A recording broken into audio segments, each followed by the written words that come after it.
In 2019, Sarah Mitchell was going through what seemed like a typical divorce. She and her husband David had agreed to joint custody of their 6-year-old daughter, Emma.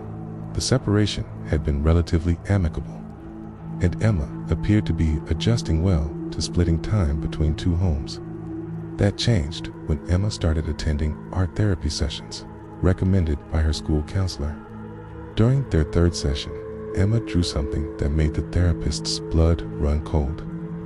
The drawing showed a stick figure of a little girl in a bed, and looming over her was a tall, dark figure with no features except glowing red eyes. The figure's arms stretched unnaturally long, reaching toward the child in the bed.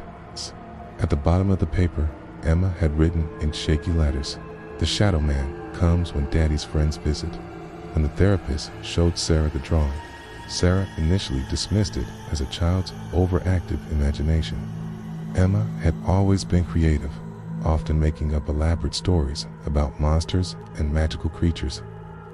But the therapist pressed further, asking Sarah about David's living situation and who might be visiting the house during Emma's stays.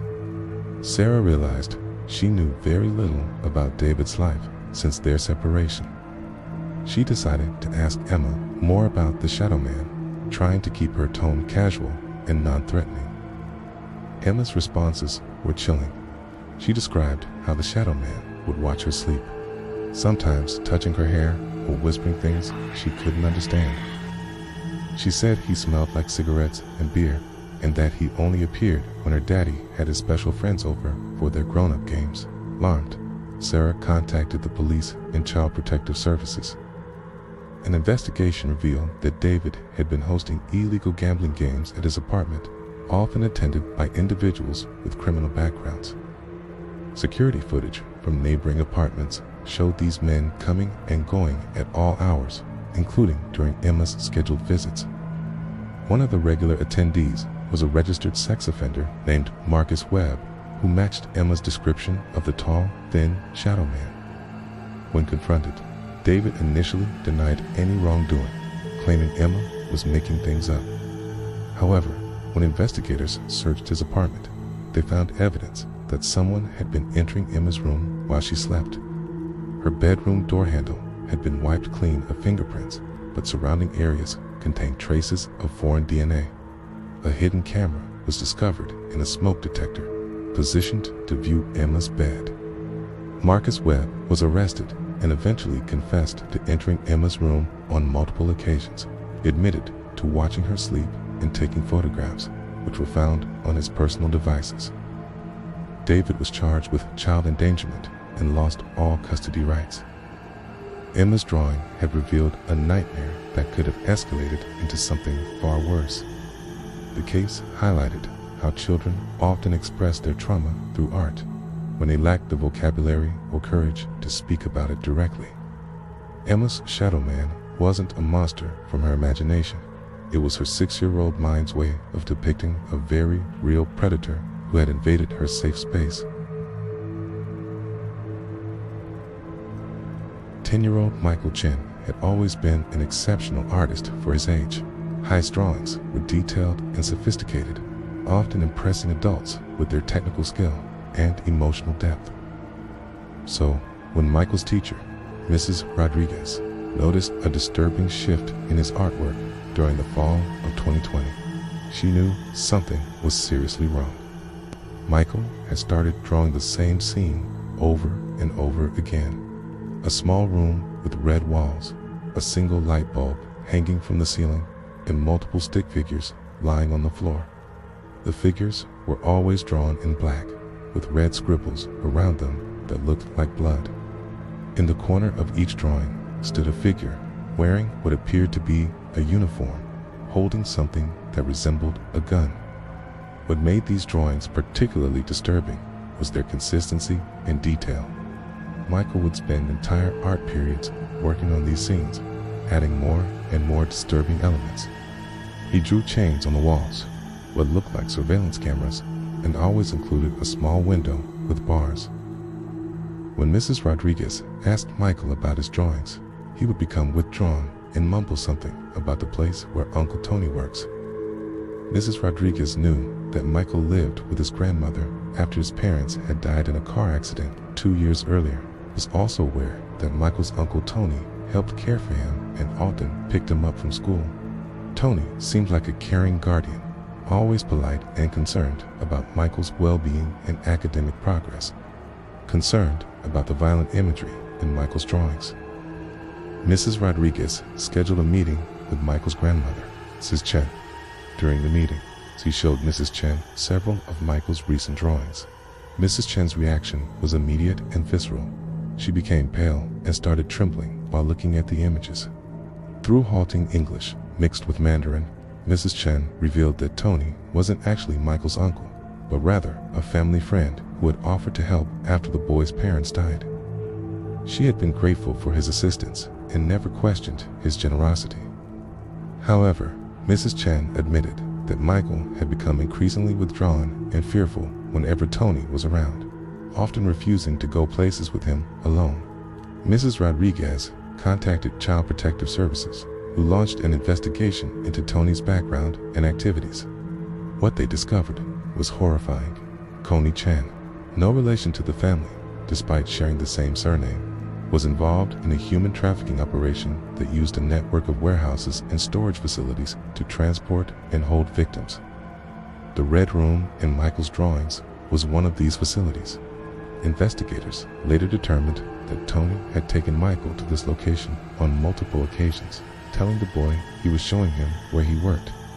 Michael had witnessed scenes of violence and captivity that no child should ever see. The traumatic images had become burned into his memory, emerging compulsively in his artwork.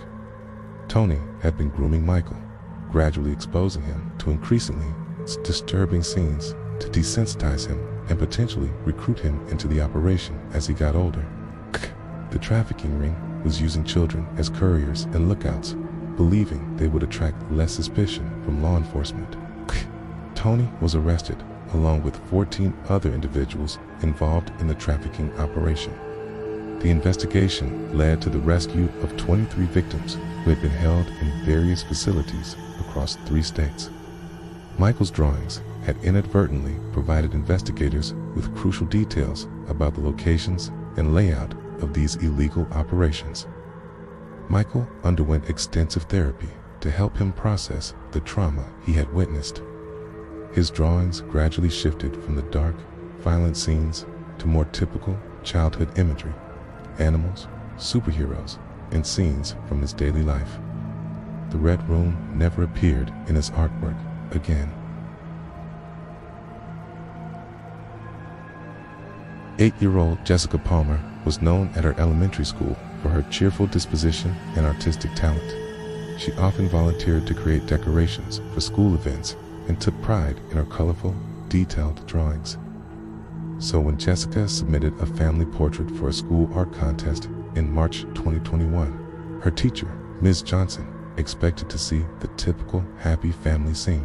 Instead, Jessica had drawn something that made Ms. Johnson question whether she should contact the authorities immediately. The drawing showed 4 figures standing in front of a house. The first figure, labeled Me, showed Jessica herself, smiling and wearing a yellow dress. The second figure, labeled Mommy, showed a woman with long brown hair and a blue dress. But this figure had no face, just a blank oval where features should be. The third figure, labeled Daddy, was drawn normally enough, but he was holding what appeared to be a red rope or chain that connected to the fourth figure. This figure, labeled Real Mommy, was drawn lying on the ground with X's 4 eyes and red marks all over her body. Most disturbing of all, Jessica had drawn what looked like dirt or soil covering the lower half of this figure. When Miss Johnson asked Jessica about her drawing, the little girl explained matter-of-factly that she had 2 mommies. She said her first mommy lived under the ground in the backyard, Kay, and her new mommy lived in a house but couldn't see anything because Daddy made her eyes go away. Jessica mentioned that her daddy had told her the first mommy had gone on a long trip, a key, but she knew better because she had helped him plant her in the garden. Miss Johnson immediately contacted the school principal and Child Protective Services. Jessica's home situation was investigated, revealing a complex and horrifying family dynamic. Jessica lived with her father, Robert Palmer, and his girlfriend, Maria Santos. Maria was indeed visually impaired, having lost her sight in what Robert claimed was a car accident. When investigators looked into Jessica's background, they discovered that Robert's first wife, Catherine Palmer, had been reported missing 18 months earlier. Robert claimed she had left him for another man and abandoned her daughter. However, Jessica's drawing suggested a much darker truth. Police obtained a search warrant for the Palmer property. Using ground-penetrating radar, they discovered disturbed soil in the backyard that matched the location Jessica had indicated in her drawing. Excavation revealed the remains of Catherine Palmer, who had been buried in a shallow grave beneath what was now a small garden. The investigation revealed that Robert had murdered his wife during a domestic dispute and buried her body in their backyard.